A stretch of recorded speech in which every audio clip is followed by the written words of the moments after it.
നാളെ ബാലചന്ദ്രൻ വന്നെത്തുകയാണ്. ഇതോടൊപ്പം തന്നെ നമ്മുടെ കാര്യസ്ഥനോടും കൂടാതെ തന്നെയാണെങ്കിൽ നമ്മുടെ അടുക്കളയിലെ ആ ചേട്ടൻ്റെ അടുത്തും അലീന പറഞ്ഞു വെക്കുന്നുണ്ട്.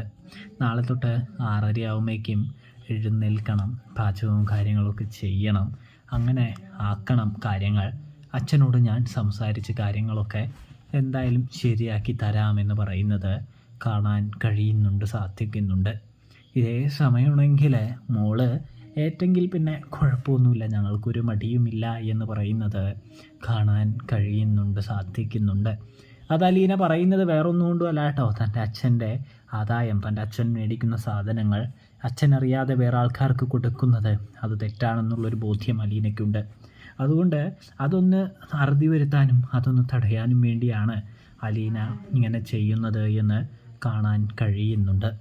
ഇതിനിടയിൽ നമ്മുടെ ഡ്രൈവർക്കാണെങ്കിൽ അലീനയുടെ കാര്യത്തിൽ അത്ര വിശ്വാസമൊന്നും പോരാ. അതുകൊണ്ട് തന്നെ കുട്ടിച്ചായനെ വിളിച്ച് പറയണം.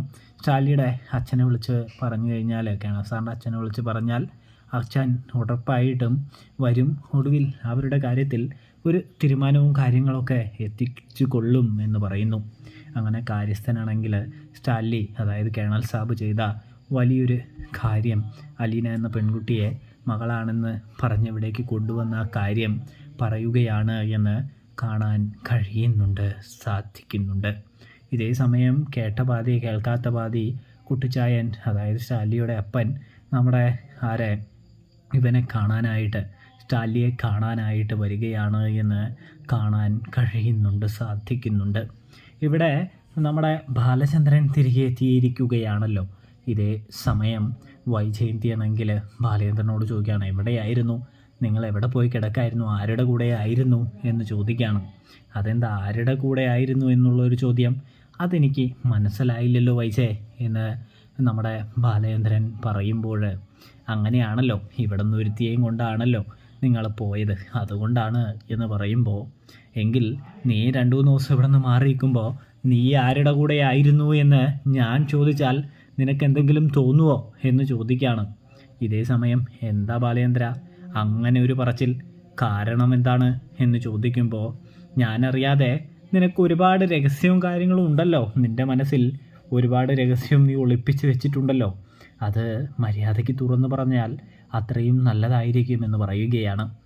അത് കേട്ടാ നമ്മുടെ വൈജ പറയുന്നുണ്ട്, ഞാനോ എന്ന് ചോദിക്കുമ്പോൾ, അതെ നീ തന്നെ, നിൻ്റെ മനസ്സിൽ ഒരുപാട് ചതി ഒളിഞ്ഞിരിക്കുന്നുണ്ട് വൈജെ, മര്യാദയ്ക്ക് അത് തുറന്നു പറഞ്ഞാൽ വലിയ പ്രശ്നങ്ങളോ ബുദ്ധിമുട്ടുകളോ ഒന്നും തന്നെ ഉണ്ടാകില്ല എന്ന് പറഞ്ഞു വെക്കുകയാണ്.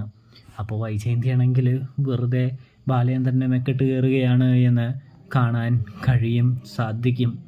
അതുകണ്ട് സഹിക്കവയ്യാതെ നമ്മുടെ കൃഷ്ണമോളാണെങ്കിൽ ചോദിക്കുകയാണ്, അമ്മ ഞങ്ങളെല്ലാവരെയും ഇട്ടെറിഞ്ഞ് പോയതല്ലേ, ഞങ്ങൾ വേണ്ടാന്ന് വെച്ച് പോയതല്ലേ, പിന്നെ ആരോട് ചോദിച്ചിട്ടാണ് ഇവിടേക്ക് കയറി വന്നത്, ആര് ക്ഷണിച്ചിട്ടാണ് വന്നത് എന്ന് ചോദിക്കുന്നു.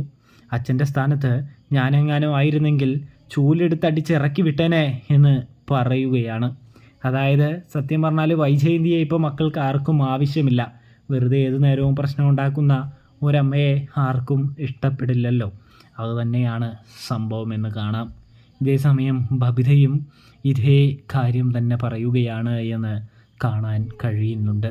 ഒടുവിൽ മക്കൾ 3 പേരും തൻ്റെ പക്ഷത്ത് നിന്ന് അവരുടെ അച്ഛൻ്റെ പക്ഷത്തേക്ക് പോയി എന്നറിഞ്ഞ വൈജയന്തി ആകെ ഒറ്റപ്പെട്ടു പോവുകയാണ് എന്ന് കാണാൻ കഴിയും, സാധിക്കും. വൈജയന്തിക്ക് ഒന്നും ചെയ്യാനായിട്ട് ഇല്ല എന്ന് കാണാൻ കഴിയുന്നുണ്ട് പ്രേക്ഷകരെ, പ്രിയ കൂട്ടുകാരെ. നിസ്സഹായത വക്കിൽ നമ്മുടെ വൈജയന്തി നിൽക്കുകയാണ്. ഇതിനിടയിൽ സ്റ്റാലിയുടെ അപ്പൻ കടന്നു വരികയാണ് എന്ന് കാണാൻ കഴിയുന്നുണ്ട്, സാധിക്കുന്നുണ്ട്. സ്റ്റാലിൻ്റെ അപ്പൻ വരുമ്പോൾ അലീന ഫ്രണ്ടിൽ തന്നെ നിൽക്കുകയാണ്. പെട്ടെന്ന് അലീനയെ കണ്ടതും തൻ്റെ ഭാര്യയെ ഓർമ്മ വരികയാണ്. അതുകൊണ്ട് തന്നെ പേരും ഡീറ്റെയിൽസും ഒക്കെ നമ്മുടെ സ്റ്റാലിയുടെ അപ്പൻ അലീനയോട് ചോദിക്കുന്നുണ്ട്. സ്റ്റാലിയുടെ അപ്പനും പിന്നെ അലീനയെ കണ്ടതിന് ശേഷം വേറൊരു ചോദ്യമേ വരുന്നില്ല എന്ന് കാണാൻ കഴിയുന്നുണ്ട്, സാധിക്കുന്നുണ്ട്. കൂടാതെ അലീന രേവതി കുട്ടിയോട് പറയുകയാണ്, അതായത് മോളെ, ചേച്ചി വന്നിരിക്കുന്നത് ഇവിടെ സ്റ്റാൻലി ജോസഫിൻ്റെ വീട്ടിലാണെന്നും സ്റ്റാൻലി ജോസഫ് തൻ്റെ പപ്പയാണെന്നും താൻ അതായത് സ്റ്റാൻലി ജോസഫും വൈജയന്തിയുമാണ് തൻ്റെ മാതാപിതാക്കളെന്നും നമ്മുടെ കൃഷ്ണമോളെ നമ്മുടെ രേവതിക്കുട്ടിയെ അറിയിക്കുമ്പോൾ രേവതിക്കുട്ടിയാണെങ്കിൽ ചേച്ചി ഇത് വലിയ പ്രശ്നമാവൂലേ, വലിയ കുടുംബകലഹത്തിലേക്കല്ലേ ഇത് പോവുകയുള്ളൂ എന്ന് ചോദിക്കുകയാണ്.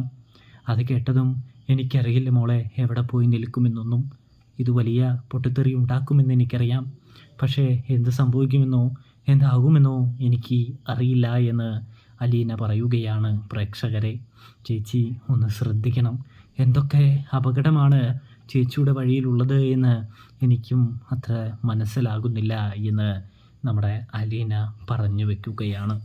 എന്തൊക്കെ പ്രശ്നങ്ങളുണ്ടായാലും ഞാൻ അതിനെയെല്ലാം തരണം ചെയ്യുമെന്ന് അലീന നമ്മുടെ രേവതിക്കുട്ടിയോട് പറയുകയാണ്. എന്തായാലും സ്റ്റാൻലി ജോസഫിൻ്റെ മകളായി വാഴാൻ ഞാൻ തീരുമാനിച്ചു കഴിഞ്ഞിരിക്കുകയാണ് എന്നും പറഞ്ഞു വെക്കുന്നു. അപ്പോൾ റിവ്യൂ ഇഷ്ടപ്പെട്ടാൽ സബ്സ്ക്രൈബ് ചെയ്യാനായിട്ട് മറക്കല്ലേ പ്രേക്ഷകരെ, പ്രിയ കൂട്ടുകാരെ.